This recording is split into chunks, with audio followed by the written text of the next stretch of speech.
Good evening class. देखो geography भी हम लोग पढ़ रहे हैं, तो ज्योग्राफी में आज हमें पढ़ना है अक्षांश और देशांतर। अक्षांश को अंग्रेजी में लैटिट्यूड कहा जाता है और देशांतर को लॉन्गिट्यूड कहा जाता है। अब देखो धीरे धीरे टॉपिक को हम और समझते चलेंगे कि कहाँ कहाँ हमें और चीजें समझनी है। मैं पहले आपका ज्योग्राफी में उन बेसिक चैप्टर खत्म कर रहा हूँ जिससे ये लग रहा ना कि मतलब इनका आगे कहीं ना किसी चैप्टर में प्रयोग होता है। तो ऐसे ही आज हमें पढ़ना है क्या, अक्षांश और देशांतर। तो आज हम हेडिंग लगाएंगे अक्षांश और देशांतर। अक्षांश को अंग्रेजी में कहते हैं लैटिट्यूड और इसको बोलते हैं लॉन्गिट्यूड। लॉन्गिट्यूड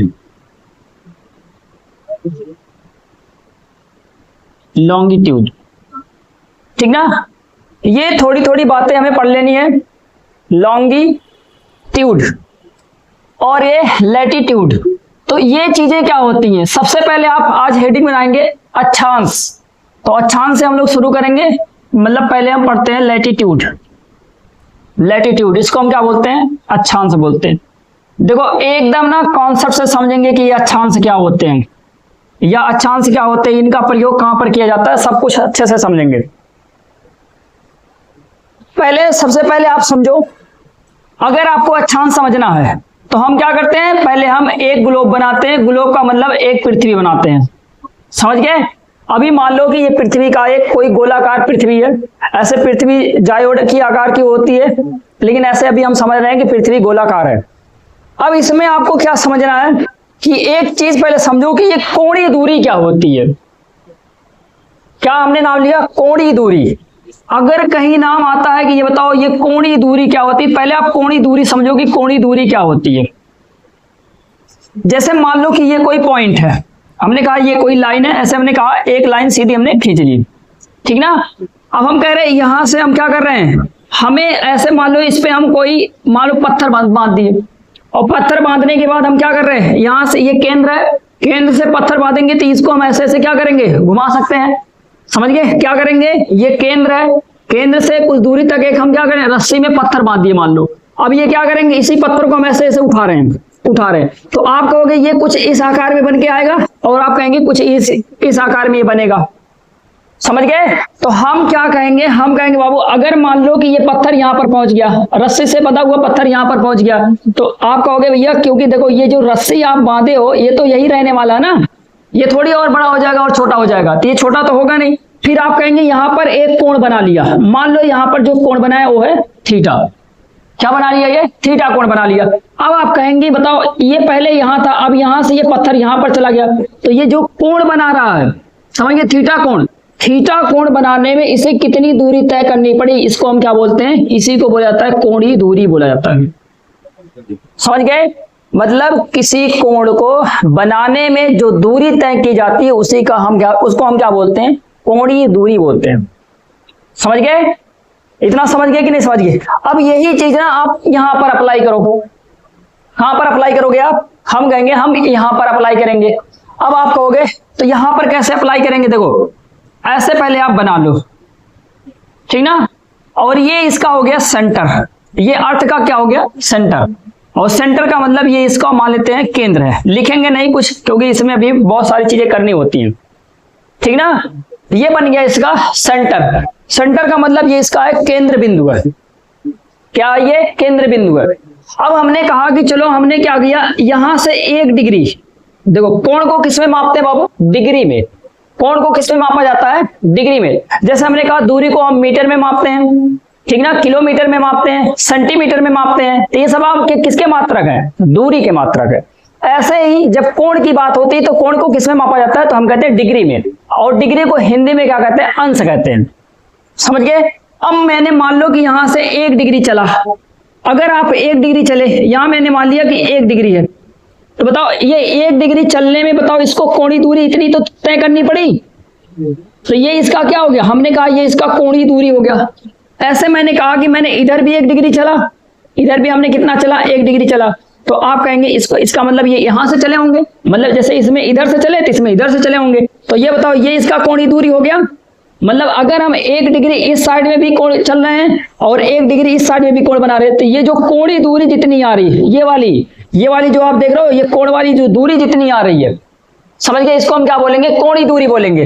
अब हम क्या कहते हैं, दोनों साइड में इनको हम क्या करेंगे, मिला देंगे। और जैसे ही हम दोनों साइड में इनको मिलाते हैं तो आप कहोगे कि एक यहाँ पर दूसरी लाइन बन गई, और ये जो दूसरी लाइन बनी ना, यही आपकी क्या कहलाएगी, हम कहेंगे यही अक्षांश कहलाती है।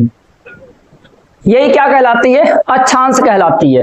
अब एक क्वेश्चन इसमें आपसे पूछेगा कि अब बताओ ये अक्षांश क्या, तो आप कहेंगे अक्षांश एक कोणीय दूरी है।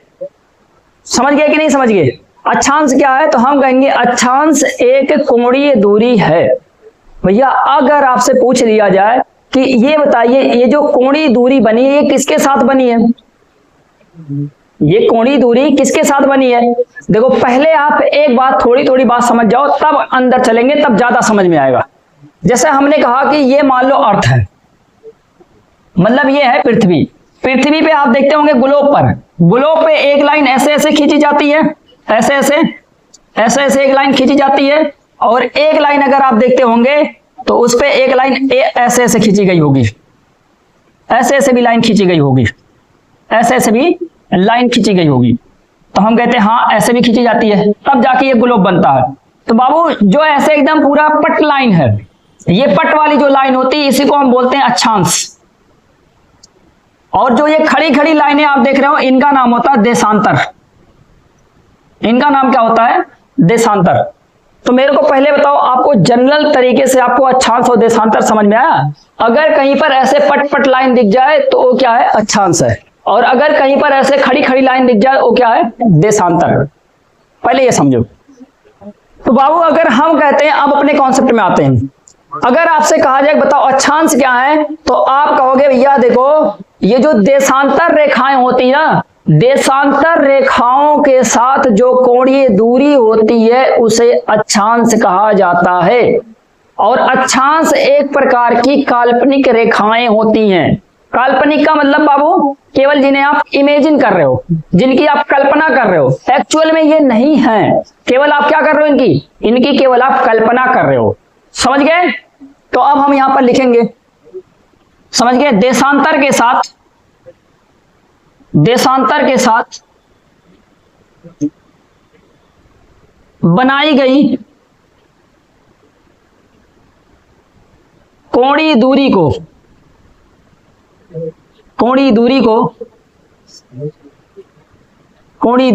को अक्षांश कहा जाता है। अक्षांश कहा जाता है। अब बाबू जैसे हमने कहा कैसे ये बना, तो हमने कहा हमने 1 डिग्री इधर ले लिया, 1 डिग्री इधर ले लिया, दोनों को फिर हमने मिला दिया, बन गई एक लाइन। हमने कहा फिर चलो एक और बनाते हैं, 2 डिग्री ले लेते हैं, हमने 2 डिग्री ले लिया, 2 डिग्री ऐसे हम इधर भी ले लिए। अब बताओ इन दोनों को मिला दिए 2 डिग्री वाले पे। अब बाबू ये क्या बन गया, हम कहेंगे ये 2 डिग्री अक्षांश बन गया, ये 1 डिग्री अक्षांश बना, ये 2 डिग्री अक्षांश बन गया। ऐसे करके मैंने बोला कि चलो मैंने यहां से 45 अंश ले लिया, इधर से हमने कितना ले लिया, 45 अंश ले लिया, और इधर से भी हमने कितना ले लिया, तो हमने कहा इधर से भी हम 45 अंश ले लिए। कितना ले लिए, 45 अंश ले लिए। तो बाबू अगर ये 45 अंश वाली लाइन को हम मिलाएंगे तो ये बताओ कौन से डिग्री का अक्षांश बनेगा, तो आप कहेंगे 45 डिग्री अक्षांश बनेगा। ये समझ गया कि नहीं। ऐसे बाबू नीचे भी होता है। नीचे अगर से मैंने कहा देखो मैं यहां पर ले रहा हूं 30 डिग्री का, कितने का, 30 डिग्री, दोनों साइडों में हमने क्या ले लिया, 30 डिग्री ले लिया। तो आप कहेंगे जो ये लाइन बन गई, ये वाली लाइन, ये कितनी बनी, तो आप कहोगे 30 डिग्री अक्षांश बना। क्या बना, 30 डिग्री अक्षांश बना। क्या बना, हम कहेंगे 30 डिग्री अक्षांश बना। बहुत बेसिक बातें हैं, तभी यहाँ थोड़ा सा मैं एम्फेसाइज कर रहा हूं, वरना बहुत जरूरी नहीं, लेकिन कम से कम आपको कॉन्सेप्ट समझ में आना चाहिए। अब ये जो बाबू कोण बनाए जा रहे हैं, बताओ ये किस पे कोण बनाए जा रहे हैं। हम कहेंगे भैया देशांतर ऐसे खड़ी लाइन होगी, ऐसे करके ऐसे देशांतर खड़ी होगी, इसी पे तो ये कोण बना रहे हो, इसी पे तो कोण सब बना रहे हो, इसी के सहारे तो कोण बना रहे हो। इसीलिए यहाँ पर लिखा देशांतर के साथ, मतलब देशांतर के, अच्छा यहाँ लिखिए देशांतर के साथ, देशांतर के साथ बनाई गई, मेंशन कर लो यार, बनाई गई कोणीय दूरी को तो अक्षांश कहा जाता है, ठीक ना। देशांतर के साथ बनाई गई कोणीय दूरी को क्या कहा जाता है? अक्षांश कहा जाता है। ठीक ना, अक्षांश, देशांतर के साथ बनाई गई कोणीय दूरी को क्या कहा जाएगा? अक्षांश कहा जाएगा। अभी आगे पढ़ेंगे देशांतर के और भी नाम होते हैं, क्या क्या नाम होते हैं, वो सब बातें अलग आ जाती है। ठीक ना, अब आप कहोगे इनकी दूसरी खासियत बात क्या है अक्षांशों की? दूसरी खासियत बात इनकी क्या है? देखो, अब हम कहेंगे भैया अगर एक एक डिग्री बनाया जा रहा है, जैसे हमने कहा 1 डिग्री पे हमने इसको बना दिया, फिर इसको हम 2 डिग्री पे बनाएंगे, तो आप कहेंगे इसका मतलब ये रेखा और ये रेखा दोनों आपस में क्या हो जाएंगी? समांतर हो जाएंगी। तो ये आप यहां पर लिखेंगे अक्षांश रेखाएं, अक्षांश रेखाएं हमेशा एक दूसरे के समानांतर होती हैं। ठीक ना, समानांतर होती हैं मतलब पैरेलल होती हैं, समानांतर होती हैं। ये मैं थोड़ी और क्लियर से बनाता हूं ताकि आपको अब समझ में आए। अब इतना तो आप समझ ही गए होंगे कि क्या होती है कोणीय दूरी। हमने कहा कि देखो ये है अपना अर्थ, ऐसे एकदम गोला सा अर्थ बना लिए अर्थ। अब एक ये है, हमने कहा ये होगा 0 डिग्री अक्षांश। ठीक ना, और इधर एकदम जो बीच में आता है ये क्या बनेगा? तो हम कहते हैं ये बनता होगा 0 डिग्री देशांतर। ठीक ना, 0 डिग्री देशांतर। ऐसे ये जो लाइन आ रही है और ये 0 डिग्री क्या है? अक्षांश, अक्षांश। ठीक ना, अब मैं कहूंगा यहां से मैंने खींचा 1 डिग्री इधर और 1 डिग्री इधर खींचा मैंने, ये है 1 डिग्री और 1 डिग्री। तो आप कहोगे ये जो बना ये वाला अक्षांश बना 1 डिग्री वाला बना, 1 डिग्री वाला बना। तो हम क्या करेंगे? हम कहेंगे इनको ऐसे मिला देते हैं, और जैसे ही हमने मिलाया यहां पर एक काल्पनिक रेखा बनी, और उसी काल्पनिक रेखा का नाम क्या रखोगे? 1 डिग्री अक्षांश रखोगे। अगर दोनों साइड आप 1 डिग्री मिला रहे हो तो 1 डिग्री अक्षांश, 2 डिग्री मिला रहे हो 2 डिग्री अक्षांश, 3 डिग्री मिला रहे हो 3 डिग्री अक्षांश, 5 डिग्री मिलाओगे 5 डिग्री अक्षांश, अगर 10 डिग्री मिलाओगे 10 डिग्री अक्षांश। समझ गए? ऐसे आप खींचते वहां से चले जाओ, फिर उनको मिला दो। ऐसे आप खींचते चले जाओ, जितना आप लंबा खींचते जाओगे उतना क्या बनते चले जाएंगे? ये आपकी लाइन बनती चली जाएगी। पहले इतना क्लियर हो गया। अब 1-2 बातें और लिखो इसमें। हमने कहा ये है 0 डिग्री अक्षांश, तो 0 डिग्री अक्षांश का नाम क्या होता है? तो और नाम इसका होता है विषुवत रेखा। क्या नाम इसका है? विषुवत रेखा। इसका और क्या नाम है? विषुवत रेखा। ठीक ना, अंग्रेजी में इसको हम बोलते हैं इक्वेटर। अंग्रेजी में इसको क्या बोला जाता है? इक्वेटर बोला जाता है। अच्छा, ये बाबू ये देखो, ये इसका काम क्या है? तो आप कहना ये जो करता है 0 डिग्री जो अक्षांश होता है ना, ये पृथ्वी को 2 गोलार्ध में बांटता है, पृथ्वी को 2 बराबर भागों में बांटता है। तो पहले आप क्या लिखेंगे? 0 डिग्री अक्षांश पृथ्वी को 2 बराबर भागों में बांटता है। 2 बराबर भागों का मतलब ये हुआ कि पृथ्वी को 2 अर्धवृत्तों में बांटता है। 0 डिग्री अक्षांश पृथ्वी को 2 अर्धवृत्तों में बांटता है। समझ गए? तो हमने कहा यहां पर ये क्या करेगा? ये पृथ्वी को 2 अर्धवृत्त में बांटता है।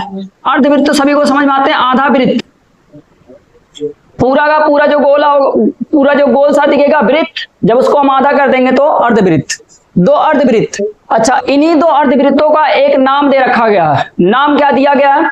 देखो, ये जो पूरी पृथ्वी ना, इसको हम गोलार्ध बोलते हैं। पूरी पृथ्वी को क्या बोला जाएगा? गोलार्ध।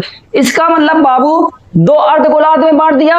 अक्षांश ने मतलब 0 डिग्री अक्षांश ने पृथ्वी को 2 अर्ध गोलार्धों में बांट दिया। तो हम कहेंगे एक ऊपर वाला गोलार्ध और एक नीचे वाला गोलार्ध। तो जो ऊपर वाला गोलार्ध होता है उसको बोला जाता है उत्तरी गोलार्ध। क्या बोलेंगे? ये जो 2 अर्धवृत्त होते हैं या इन्हीं को हम क्या कहते हैं? 2 गोलार्ध, 2 गोलार्ध। अब एक होता है उत्तरी गोलार्ध, उत्तरी गोलार्ध, और एक होता है दक्षिणी गोलार्ध, दक्षिणी गोलार्ध। समझ गए? दक्षिणी गोलार्ध। उत्तरी गोलार्ध का मतलब बाबू ये जो 0 डिग्री अक्षांश है ना, 0 डिग्री अक्षांश के ऊपर वाला जो भाग है इसको आपको नाम देना है उत्तरी गोलार्ध।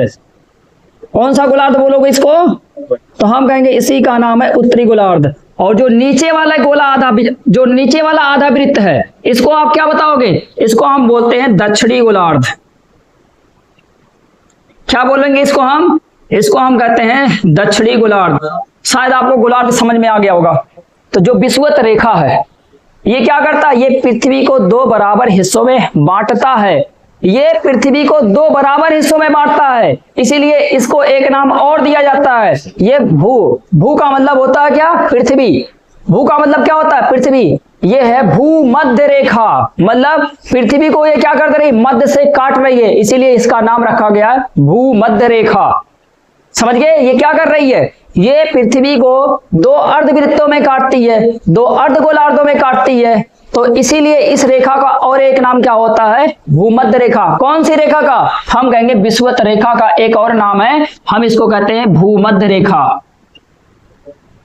भूमध्य रेखा, क्योंकि यह पृथ्वी को 2 अर्धवृत्तों में बांटती है, इसीलिए इसका नाम रखा गया भूमध्य। भूमध्य मतलब भू का मतलब पृथ्वी, मध्य का मतलब भाग, ठीक ना?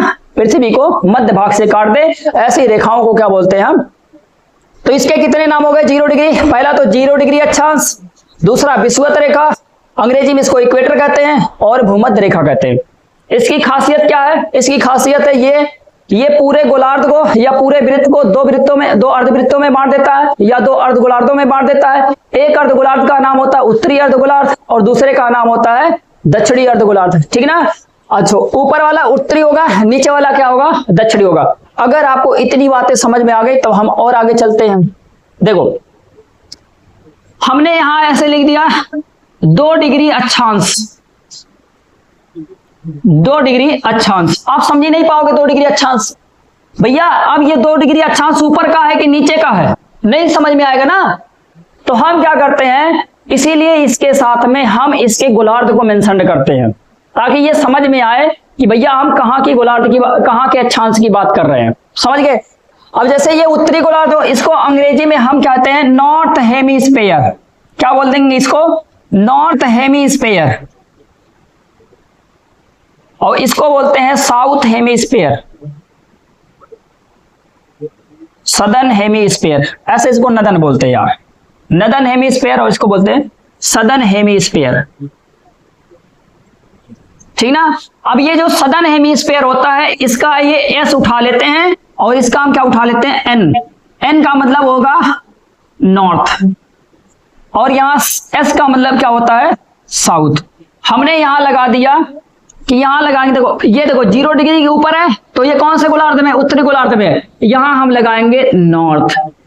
अगर हम नीचे कोई लेते हैं, मान लेते हैं ये हमने लिया 5 डिग्री, ऐसा नहीं बोलेंगे, इसके साथ इसका गोलार्ध लगाएंगे। गोलार्ध इसका क्या है? तो आप कहोगे 0 डिग्री के नीचे है, इसका मतलब ये दक्षिणी गोलार्ध में जा रहा है। और दक्षिणी गोलार्ध में जब तक यहाँ पर एस नहीं लगेगा तब तक आप समझ ही नहीं पाओगे। समझ गए? एस लग के इसने क्या बता दिया कि ये दक्षिणी गोलार्ध की बात कर रहा है। किसकी बात कर रहा है? ये दक्षिणी गोलार्ध की बात कर रहा है। बताओ अब ये आपको समझ में आया?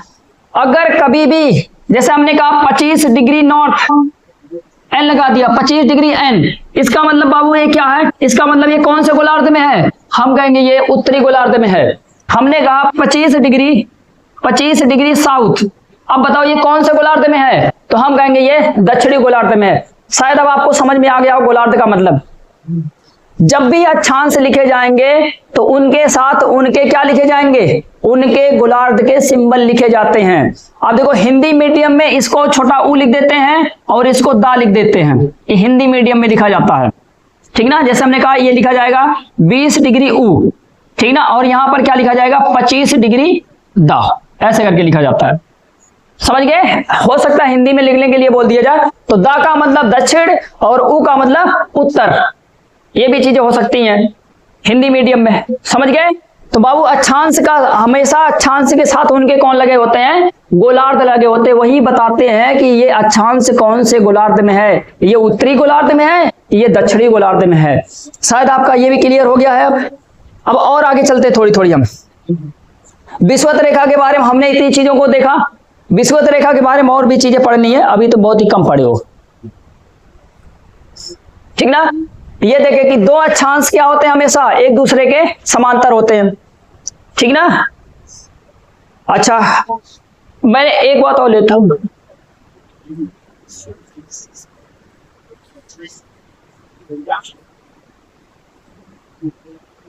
देखो चीजें समझना बढ़िया से। ये है मान लो आपका अर्थ, यही है अर्थ। हमने कहा ये है विषुवत रेखा। विषुवत रेखा का मतलब 0 डिग्री अक्षांश। विषुवत रेखा का मतलब 0 डिग्री अक्षांश, भूमध्य रेखा, इक्वेटर और इतनी चीजें होती हैं। अब हमने कहा ये वाला है उत्तरी गोलार्ध, ये वाला है दक्षिणी गोलार्ध, ये भी समझ में आ रहा। अगर यहां पर कोई अक्षांश लिखेंगे तो उसके साथ हम उसका गोलार्ध लगाएंगे। बताओ यहां पर मैंने ऐसे एक अक्षांश बनाया, इसका लिख दिया हमने 10 डिग्री नॉर्थ, नॉर्थ ही तो लिखेंगे। ऐसे हमने नीचे एक बनाया, इसका नाम लिखे हमने 10 डिग्री साउथ लिख दिया। अब आप कहोगे इसका मतलब साउथ क्या दिखा रहा है, दक्षिणी गोलार्ध दिखा रहा है। ये क्या एन क्या दिखा रहा है, उत्तरी गोलार्ध दिखा रहा है। अब आप ही बताओ, क्या ये बताओ ये जो 10 डिग्री नॉर्थ वाला अक्षांश है, यह भी पृथ्वी को 2 अर्धवृत्तों में बांट रहा है? तो आपका आंसर होगा नहीं। ऊपर वाला देखो वृत्त, अर्धवृत्त जो बना, ऊपर वाला जो बना ये छोटा है और नीचे वाला क्या है, ये बड़ा है। अर्धवृत्त का मतलब होता है आधे पर से कटा हो। जब आधे से कटा होगा तभी बोलोगे आप अर्धवृत्त, नहीं तो आप अर्धवृत्त वहां नहीं बोल सकते। समझ गए कि नहीं। तो ये अर्धवृत्त नहीं होता, केवल एक अक्षांश ऐसा है जो पृथ्वी को 2 अर्धवृत्तों में बांटता है और उसी का नाम है 0 डिग्री अक्षांश, या उसी का नाम है भूमध्य रेखा, या उसी का नाम है विषुवत रेखा, या उसी को हम अंग्रेजी में कहते हैं इक्वेटर। समझ गए, इतनी बात क्लियर हो गई कि नहीं। देखो अगर आपको ज्योग्राफी पूरा कॉन्सेप्ट से समझनी है तो आप इस लेक्चर में लगे रहिए, ठीक ना। अगर आपको ज्योग्राफी विधिवत कॉन्सेप्ट से कवर करनी है तो यहां आप आइए, देखिए लेक्चर्स को, ठीक ना। यहां हम लोग एकदम कॉन्सेप्ट से समझेंगे चीजों को, और इसलिए समझ जाओ अगर से साइंस का प्रयोग होगा साइंस का प्रयोग करेंगे, आर्ट सब्जेक्ट है तो आर्ट का प्रयोग करेंगे। ऐसे कोई भी सब्जेक्ट आज के डेट में, यहां तक हिस्ट्री को भी तो लोग साइंस मानते हैं, समझ गए। तो ज्योग्राफी तो साइंस है ही, ठीक ना। इसलिए जितनी भी इसमें चाहे साइंस की चीजें होंगी या कोई और चीजें होंगी, इसमें हम विधिवत कवर करेंगे। चलो ये आ गया अक्षांश और देशांतर, आपको समझ में आ रहा है, तभी बहुत धीमे धीमे पढ़ा रहे हैं। अब दूसरे नंबर पे क्या आता है क्वेश्चन, कहता है भैया ऐसे ऐसे करके इसमें कितने अक्षांश बनाए जा सकते होंगे 1-1 डिग्री के, 1-1 डिग्री के। आप कहते हैं ऐसे 1-1 डिग्री के बताओ। अगर मैं कहूं कि यहां से हमने सेंटर माना था, ये तो था 0 डिग्री, और यहां हमने सीधे एक ऐसे 90 डिग्री वाला बना दिया। बाबू कहीं पर अगर ऐसे नंबर बना हो तो आप ये 90 डिग्री बनता है। जब एक रेखा दूसरी रेखा पर परपेंडिकुलर हो, मतलब जब एक रेखा दूसरी रेखा पर लंबवत हो, तो हमेशा वहां पर 90 अंश का कोण बनता है। समझ गए। एक ऐसी रेखा हो और इसके ऊपर एक लंबवत रेखा ऐसे डाल दें, समझ गए, तो ये रेखा क्या कहलाएगी, तो हम कहेंगे ये इसकी लंबवत रेखा है। तो इनके बीच में जो एंगल बन रहा है, यही तो एंगल बन रहा है, जो ये एंगल बनेगा ये क्या कहलाएगा, तो हम कहेंगे भैया ये एंगल 90 अंश का बनता है। अब देखो यहां से लेके यहां तक की जो दूरी बन रही है, कौन सी दूरी है, कोणीय दूरी है। तो कहने का मतलब ये अक्षांश बना कि नहीं बना, तो हम कहेंगे हाँ ये अक्षांश बना। समझ गए। तो आप कहेंगे इसका मतलब बाबू यहां पर कितना जाएगा, 90 अंश ही तो जाएगा। बताओ 90 अंश ही तो जाएगा। तो हम कहेंगे इसका मतलब मैक्सिमम कितने हो सकते हैं, 90 अंश तक अक्षांश बनाए जा सकते हैं। उसके बाद यहाँ पर अक्षांश नहीं बनाए जा सकते हैं, क्योंकि इधर से भी ऐसे करके जाओगे आप 90 और इधर से भी करके ऐसे आओगे 90, तो 90 वाला जाके एक पॉइंट बन जा रहा है ना। जैसे आप कहोगे, देखो जैसे हम कहेंगे यहां से 1 डिग्री लिया, यहां से 1 डिग्री लिया, ऐसे ऐसे आप जाते रहोगे, एक बार आपको यहां पर मिलेगा 89 और इधर भी मिलेगा आपको 89 का मतलब 89, इधर भी 89 और इधर भी 89। बताओ 89 का तो जोड़ा मिल गया। तो 89 का जब जोड़ा मिल गया तो ये तो 89 भाई मिला ले गए आप। लेकिन बताओ 90 डिग्री का कोई जोड़ा मिला, 90 डिग्री का जोड़ा कोई नहीं मिला। हम गए इधर से हम 90 गए तो उधर से भी हम 90 गए, तो 90 तो जाके एक पॉइंट बन गया ना, 90 एक पॉइंट बन गया, बना कि नहीं। जैसे हमने कहा इधर से 90 गए और हम इधर से भी 90 आ गए, तो बताओ एक पॉइंट बना कि नहीं बना। अगर ये एक पॉइंट बना तो आप बताओगे कि ये जो 90 डिग्री अक्षांश होता है ना, ये रेखा नहीं है, ये एक बिंदु है। पहले इसको आप नोट करो कि जो 90 डिग्री अक्षांश होगा वो हमेशा क्या बनता है, एक बिंदु बनता है। इसलिए इसको हम रेखा में नहीं काउंट करेंगे। समझे कि नहीं समझे? अब बाबू ये बताओ, हम कहेंगे यहां तक केवल कहां तक होते हैं 89, तो बाबू 89 इधर हुआ और 89 नीचे भी बनेगा, बनेगा कि नहीं बनेगा बताओ? जैसे ऊपर बन रही है चीजें वैसे नीचे भी तो बनेंगी। हम कहेंगे हाँ, जैसे ऊपर बन रही है ऐसे नीचे भी बनेंगी। यहां से लेते हैं, ये तो इधर वाला था, यहां से लेते हैं, ठीक ना? ऐसे नीचे भी तो बनेंगे। हम कहेंगे यहाँ एक 90 डिग्री होगा, लेकिन बाबू देखो ये वाला होगा नॉर्थ और ये वाला क्या होगा? हम कहेंगे ये वाला 90 डिग्री साउथ होगा। साउथ का मतलब बाबू ये दक्षिणी गोलार्ध का और ये उत्तरी गोलार्ध का। तो ये जो 90 डिग्री वाला है अक्षांश ना उत्तरी गोलार्ध में, इसको हम बोलते हैं उत्तरी ध्रुव। क्या बोलेंगे इसको हम? उत्तरी ध्रुव। उत्तरी ध्रुव इसको बोलते हैं उत्तरी ध्रुव, या इसी को बोलते हैं अंग्रेजी में नॉर्थ पोल। क्या बोलेंगे इसको? North pole. और जो नीचे वाला होता है ना इसको बोलते हैं दक्षिणी ध्रुव। क्या बोलेंगे इसको? दक्षिणी ध्रुव। और दक्षिणी ध्रुव को अंग्रेजी में बोलते हैं south pole. Are you clear? समझ गए ये क्या है? तो हम कहेंगे ये दक्षिणी ध्रुव और ये है साउथ पोल। क्लियर हुआ आपका? एकदम क्लियर। देखो मेरे लेक्चर्स में क्या होते हैं, कभी कभी बच्चे बोर होना शुरू कर जाते हैं, ये मुझे पता है, लेकिन ये समझ जाओ बोर वही होते होंगे जिनको कॉन्सेप्ट पढ़ना अच्छा नहीं लगता। समझ गए? और कॉन्सेप्ट से पढ़िए, देखिए चीजों को अपने आप चीजें याद रहेंगी। कभी ये नहीं पढ़ना होगा कि बताओ कितने अक्षांश होते हैं, कितने देशांतर होते हैं। नहीं तो कुछ लोग क्या रटते हैं। कहाँ भैया रटोगे? जब हर चीज में लॉजिक है तो आप क्यों रटोगे? एक बार पढ़ लोगी तो बात समय देकर, उसके बाद आपको चीजें अपने आप याद हो जाएंगी। यही तो अदर टीचर क्या कर रहे हैं, यही तो रटवा रहे हैं। कभी हमारे दिमाग को वो लोग विकसित होने ही नहीं दे रहे हैं। कहते हैं हमें एग्जाम निकालना, हमें एग्जाम निकालना। और मैं बता रहा हूं जब तक आप चीजों को आप एनालिसिस से नहीं पढ़ोगे तब तक एग्जाम नहीं निकलेगा। आप मतलब आपको मूर्ख बनाया जाता है, बस इतना समझ जाइए। समझ गए? रटने वटने से एग्जाम नहीं निकलते हैं। और आपके आज के समय में आपको पता है कि कंपटीशन कितने लेवल पे चला गया है। समझ गए? इतनी भीड़ है, आप सोचो कैसे आप वहां से निकल पाओगे। वहां बीटेक का बच्चा बैठ रहा है जिसका दिमाग एकदम पूरा साइंस की तरीके से चल रहा है, और आप एक आर्ट साइज के बच्चे होते हो, तो आर्ट साइज वालों का दिमाग उस लेवल से डेवलप नहीं होता। क्यों नहीं होता है? क्योंकि उन्होंने कभी किसी चीजों की एनालिसिस की ही नहीं है। तो आप पढ़ाई, मतलब यहाँ पढ़ाया जा रहा है, पढ़ो बढ़िया से। समझ गए कि नहीं समझ गए? ये था आर्ट वालों के लिए सजेशन। और साइंस वाले तो पढ़े ही होंगे, लेकिन देखो अभी आर्ट वाले सब्जेक्ट ऐसे नहीं पढ़े होंगे, इसलिए इसको पढ़िए आप लोग, ठीक ना? अब बताओ, अब अगर आपसे पूछा जाए बताइए कुल कितने अक्षांश हैं, तो हम कहेंगे भैया 89 अक्षांश इधर दिख गए, क्योंकि 89 इधर मिलाओगे मतलब 89 अक्षांश इधर मिल गए, और हम कहेंगे 89 अक्षांश इधर मिल गए। तो हमने कहा 89 ये मिल गए, ठीक ना? 89 लाइन इधर बनेंगी कि नहीं बनेंगी? 89 लाइन ही तो बनेंगी भैया। ऐसे ऐसे मिलाओगे, पहले एक मिलाओगे, 2 मिलाओगे, 3 मिलाओगे, 89 तक मिलाते जाओगे ना, तो ऐसी पट्ट लाइनें कितनी बनेंगी? 89 ही तो बनेंगी। हमने कहा कि हमने एक को मिलाया 1 बन गया, 2 को मिलाया 2 बन गया। ऐसे करके हम जब 89 को मिलाएंगे तो बताओ 89 ही तो बनेंगी। 89 इधर बना, 89 इधर बना। और देखो एक बीच में एक अक्षांश और है, 0 डिग्री अक्षांश वाला। क्या इसको भूल जाओगे? तो इसको भी तो इसमें ऐड करोगे, प्लस 1 और ऐड कर लो। ये कौन सा है बाबू? +1। तो हम कहेंगे 0 डिग्री अक्षांश वाला है। और ये 89, ये 89 और ये +1, अगर इनको आप सम करोगे तो ये कितना आएगा? 179 आएगा। जोड़ के देख लेना घर पे। समझ गए? समझ गए? तो अब बताओ टोटल कुल कितने अक्षांश हैं? तो हम कहेंगे 179, मतलब 179 अक्षांश कुल हैं। समझ गए? और ये जो होता है ये क्या है?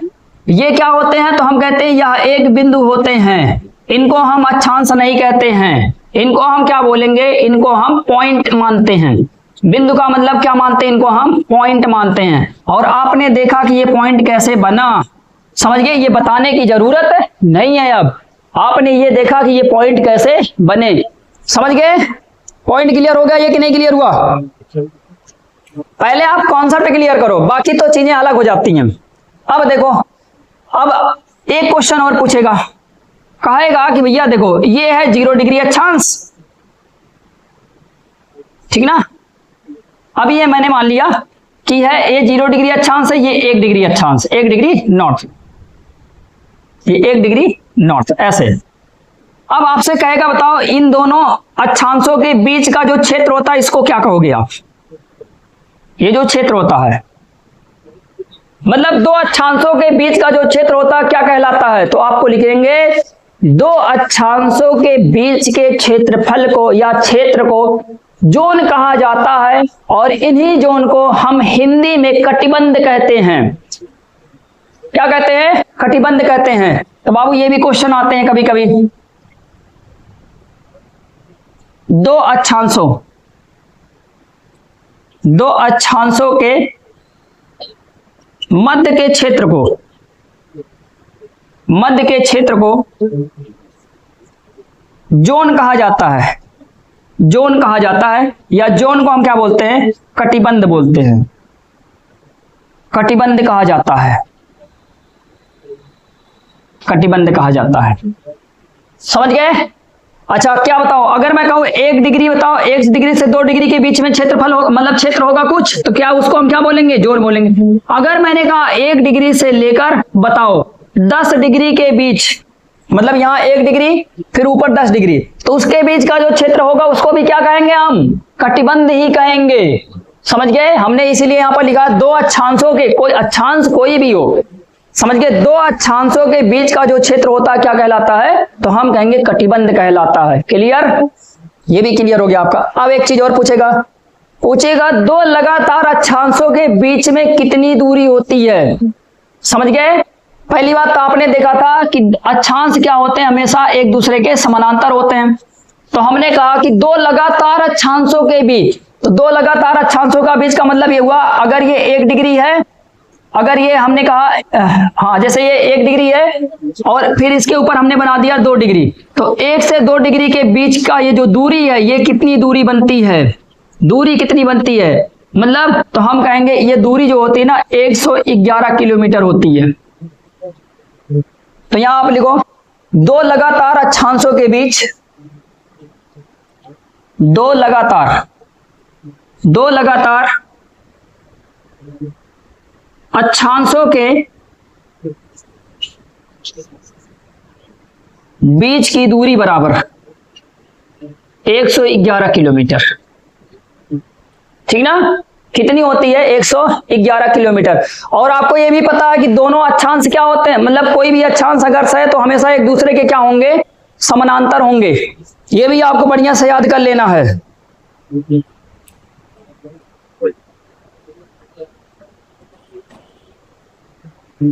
ठीक ना? बताओ इतनी चीजें आपको समझ में आ गई?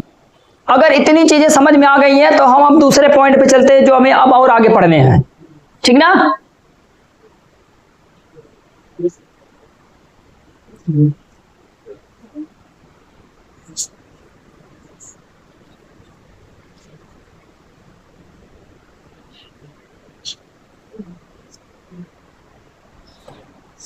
देखो बाबू ये है एक, आप ऐसे बड़ा सा ग्लोब बनाओ और इसमें हम मेंशन करेंगे चीजों को।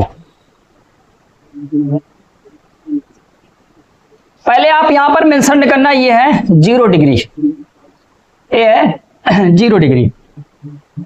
अब ये अगर से 0 डिग्री है तो ये कौन सी रेखा बनेगी? तो हम कहते हैं ये विषुवत रेखा बनेगी। ठीक ना? और यहां से ना आपको ले लेना है यहां पर 23.5 डिग्री, 23.5 डिग्री ऐसे लिखने हैं, 23.5 डिग्री। अब बताओ ये ऊपर हो तो यहां पर क्या लिखोगे? नॉर्थ लिखेंगे। क्या लिखेंगे? नॉर्थ लिखेंगे। ऐसे फिर एक और बनता है, यहां पर आपको लिखना है 66.5 डिग्री। समझ गए? यहां पर भी आप क्या लिखोगे? नॉर्थ लिखोगे। और एक लास्ट में यहां पर बनता है 90 डिग्री, इसका नाम भी आप लिखोगे नॉर्थ। जैसे जैसे आपने ऊपर बनाया ऐसे आप नीचे भी बनाओगे। ये है 23.5 डिग्री और ये 23.5 डिग्री साउथ लिखोगे। और यहां पर आप बनाओगे 66.5 डिग्री और जो यहां पर 66.5 डिग्री होगा ये साउथ का होगा। और यहां पर आपका होगा बिंदु होता है 90 डिग्री, ये आप साउथ में लिखोगे। ठीक ना? देखो बाबू ये है 0 डिग्री अक्षांश और ये है 23.5 डिग्री साउथ अक्षांश और ये है 66.5 डिग्री साउथ अक्षांश और ये है 90 डिग्री साउथ बिंदु। और इधर ऐसे हम देखेंगे 23.5 डिग्री, कौन सा अक्षांश है? 23.5 डिग्री नॉर्थ अक्षांश, 66.5 डिग्री नॉर्थ अक्षांश, और यहाँ 90 डिग्री बिंदु है नॉर्थ वाला। अब इनका ना एक एक नाम दिया गया है। अगर हम 23.5 डिग्री नॉर्थ पे हैं तो इसका नाम रखा गया है कर्क रेखा। इसको हम क्या बोलते हैं? कर्क रेखा। तो बाबू कर्क रेखा कौन से गोलार्ध में होती है? तो हम कहेंगे कर्क रेखा उत्तरी गोलार्ध में होती है, समझ गए। और 23.5 डिग्री साउथ वाले में जो है, साउथ गोलार्ध कहने का मतलब दक्षिणी गोलार्ध में जो है, समझ गए, ये क्या कहलाती है? ये कहलाती है मकर रेखा। ये क्या कहलाती है? मकर रेखा। और आपको पता है 0 डिग्री वाले को हम क्या बोलते हैं? भूमध्य रेखा बोलते हैं। ये आपको सब बताए जाएंगे क्यों 23.5 डिग्री ही लिया गया है, क्यों 0 डिग्री ही लिया गया, उसके लिए आप टेंशन मत लीजिए, ठीक ना। केवल आप सब्र मान के यहां पर बैठे रहिए बस। अब दे रखा है 66.5 डिग्री नॉर्थ, इसको बोला जाता है आर्कटिक वृत्त। इसको क्या बोलते हैं? आर्कटिक वृत्त बोलते हैं।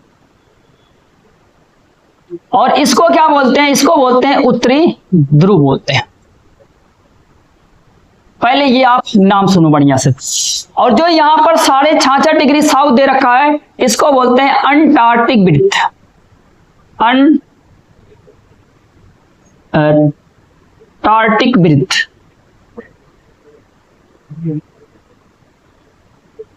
समझ गए? अंटार्कटिक वृत्त।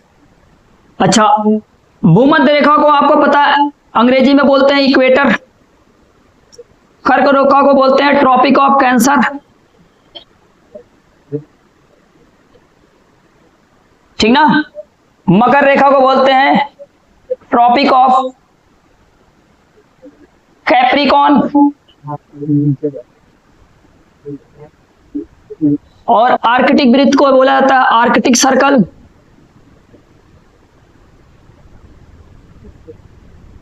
और इसको बोला जाता है अंटार्कटिक सर्कल। अंटार्कटिक सर्कल,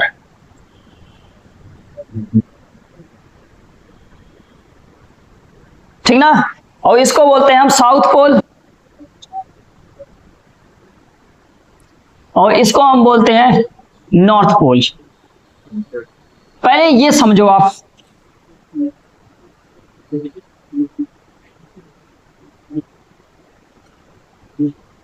समझ गए?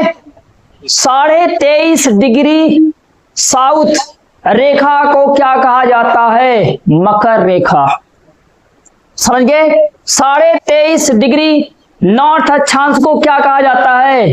कर्क रेखा, ठीक ना। अच्छा, अब आप कहोगे इनको हम 23.5 ही क्यों रखते हैं? क्योंकि बाबू जो सूर्य होता है ना, सूर्य क्या करता है? सूर्य केवल यहां से लेकर यहां, यहां से लेकर यहां, यहां से लेकर यहां, कभी आप सूर्य जाएगा कर्क रेखा पे, फिर कर्क रेखा से ही क्या हो जाता है? ये वापस हो जाता है, फिर कहां जाएगा? मकर रेखा की साइड जाएगा, फिर मकर रेखा से कर्क, फिर यहां। मतलब ये जो सूर्य होता है ये केवल कर्क और मकर रेखा के बीच में ही क्या करता है? अपना पलायन करता है। इसीलिए जब देखा गया तो ये कितने अक्षांश बन रहा था? तो 23.5 डिग्री उधर लग रहा था और 23.5 डिग्री इधर लग रहा था। उधर बन रहा था उत्तरी गोलार्ध, तो वहां डाल दिया गया 23.5 डिग्री नॉर्थ, फिर नीचे डाल दिया गया 23.5 डिग्री साउथ डाल दिया गया। तो इसीलिए ये 23.5 डिग्री ही लिए गए हैं। समझ गए कि नहीं समझ गए? और ये ऐसा आपको इसलिए है क्योंकि जो अपनी पृथ्वी है ये क्या है? ये ऐसे अपने अक्षांश पे 23.5 डिग्री झुकी है, इसीलिए ये 23.5 डिग्री ही बनती है, समझ गए? इसीलिए सूर्य इतने दूर ही घूमता है। समझ गए कि नहीं समझ गए? क्योंकि अगर आप देखते होंगे तो ये जो अपनी पृथ्वी है ये 23.5 डिग्री अपने अक्षांश से क्या है? तो हम कहते हैं ये अपने अक्षांश, या अक्षांश बोलो या ऑर्बिट बोलो, उससे क्या होती है? झुकी है। जैसे हमने कहा ये है अर्थ, तो ये अर्थ ये ऐसा होना चाहिए था, लेकिन ये अर्थ ऐसे नहीं, ऐसे है। तो ये अपने जो इसका ये जो रोटेशन पॉइंट है, जो इसका अक्ष है, तो ये यहां से कितनी झुक गई है? तो हम कहेंगे ये यहां से झुकी है 23.5 डिग्री। और यही डिफरेंस हमेशा क्या करता है? बना रहता है। और सूर्य की जो किरणें होती है केवल यहीं तक लंबवत पड़ती हैं, इसके बाद सूर्य की किरणें लंबवत यहां पर नहीं पड़ती हैं। समझ गए? अगर हम कहेंगे बताओ क्या इधर सूर्य की किरणें लंबवत नहीं पड़ती हैं, तो आप कहोगे ऐसा नहीं है, उधर लंबवत नहीं पड़ती हैं, लंबवत केवल 23.5 तक पड़ती हैं, उसके बाद नहीं पड़ती हैं। और यहाँ पर साल भर में एक बार केवल लंबवत पड़ती हैं, हमेशा पड़ती भी नहीं है। और एक बार लंबवत यहाँ पर पड़ती हैं और 2 बार, अरे यहाँ करें, एक बार लंबवत यहाँ पर पड़ती हैं, एक बार लंबवत यहाँ पर पड़ती हैं और 2 बार लंबवत यहाँ पर पड़ती हैं साल भर में। इसीलिए यहाँ पर गर्मी ज्यादा होती है और यहाँ जितने भी देश होते हैं उनको हम भूमध्य रेखीय देश कहा जाता है, या उन्हीं को हम बोलते हैं विषुवत रेखीय देश कहा जाता है। यहाँ गर्मी ज्यादा होती है, इसलिए यहाँ पर जो लोग पाए जाते हैं वो लोग हमेशा कैसे होते हैं, काले होते हैं। उनमें मेलानिन की मात्रा ज्यादा पाई जाती है, तो इसलिए वो कैसे दिखते हैं, काले दिखते हैं। जैसे वेस्ट इंडीज के लोग कैसे होते हैं, काले। अफ्रीका के लोग कैसे होते हैं, काले। समझ गए, यही कारण है। समझ गए कि नहीं समझ गए। अब इसमें 2 चीजें हैं, जैसे हम नाम ले ही लिए हैं तो आपको बता भी देते हैं। जैसे देखो, अगर आपसे पूछेगा कि ये बताओ पृथ्वी अपने अक्ष से कितना झुकी है। अक्ष का मतलब बाबू ये होता है कि जैसे हम कह रहे हैं कि पृथ्वी अपने जहां से वो घूमती है, पृथ्वी जहां से घूमती है, ठीक ना। रुको ग्लोब में दिखाते हैं आपको।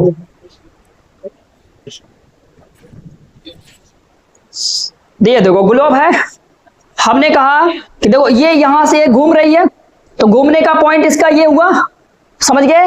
तो ये इसका क्या हुआ, देखो ये ऐसे होना चाहिए था, एकदम ऐसे सीधा, लेकिन ये सीधा ना होके ये कैसे ऐसे तिरछा है, समझ गए। अगर ये ऐसे सीधा होता तो ये इसका अच्छा मतलब अच्छा होता, तब यहाँ ऐसे घूमता, ऐसे सीधे घूमती अच्छे पे।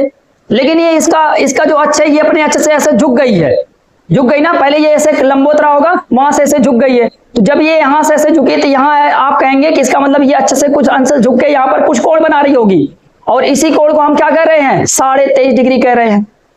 समझ गए कि नहीं समझ गए ये पॉइंट को, यही पॉइंट था उसमें, पॉइंट यही समझने आपको। हमने कहा कि देखो ये पहले ऐसे घूमनी थी इसको, लेकिन ऐसे नहीं घूमती है, ऐसे नहीं घूमती है, ऐसे लटक जाती है।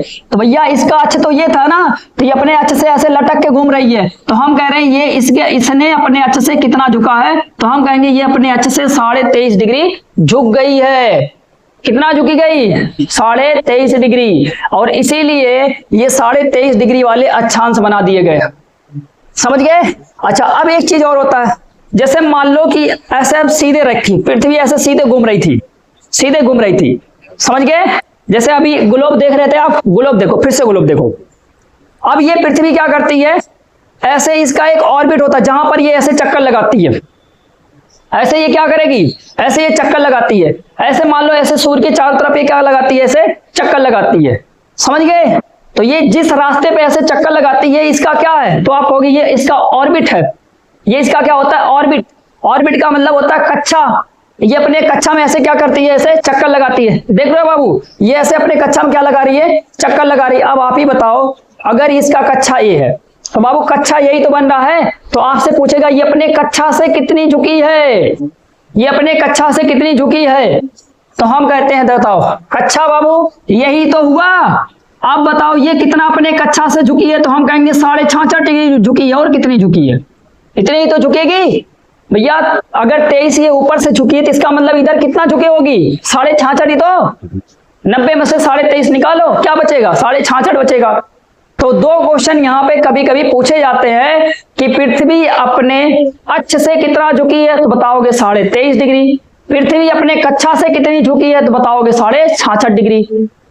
समझ गए। कक्षा का मतलब जिसमें वो ऐसे रोटेट कर रही है। बाबू विजुअलाइज करो, नहीं तो ये चीजें उड़ जाएंगी, ठीक ना, बाउंस कर जाएंगी। बाउंस ना करने पाए, समझ गए, बाउंस ना करने पाए। इसीलिए तो मैं यूट्यूब पे आया हूं आपको पढ़ाने के लिए, ठीक ना, ताकि आप भी ऐसे हर चीजों को कॉन्सेप्चुअली समझे। ऐसे ना रट लो एकदम। दिख रहा है ना कि ये ऐसे जा रही है, ऐसे ऐसे। देखो अब देखो, मैं छोटा बना के बता रहा हूं। पहले ये ऐसे सीधा होना चाहिए, ये ऐसे झुक गई, तो मतलब बाबू ये सीधा होना था ना, तो ये झुक गई। तो ये कितना झुक गई, तो हमने कहा ये झुक गई है 23.5 डिग्री। अगर ये 23.5 डिग्री झुकी है, तो ऐसे ये घूम रही होगी, तो इसका ऑर्बिट भी तो ऐसे सीधा रहा होगा। तो ये ऑर्बिट से कितना झुक गई, तो हम कहेंगे ये वाला कोण कितना बनेगा, हम कहेंगे यही कोण 66.5 डिग्री बनेगा। समझ गए कि नहीं समझ गए, पॉइंट क्लियर हो गया ना आपका। अब आओ यहां पर आओ, ये भी नाम आपको याद रख लेने हैं, जितने नाम यहाँ पर बताए गए हैं सारे नाम आप याद कर लेंगे कि देखो, एक होता है भूमध्य रेखा, एक होता है कर्क रेखा, एक होता है आर्कटिक वृत्त, नीचे आएंगे मकर रेखा, अंटार्कटिक वृत्त, और क्या होते हैं, पोल। अगर कभी भी पूछा जाए ये बता देना, कभी भी इनमें आप कंफ्यूजन मत होना या कंफ्यूज मत होना, ठीक ना।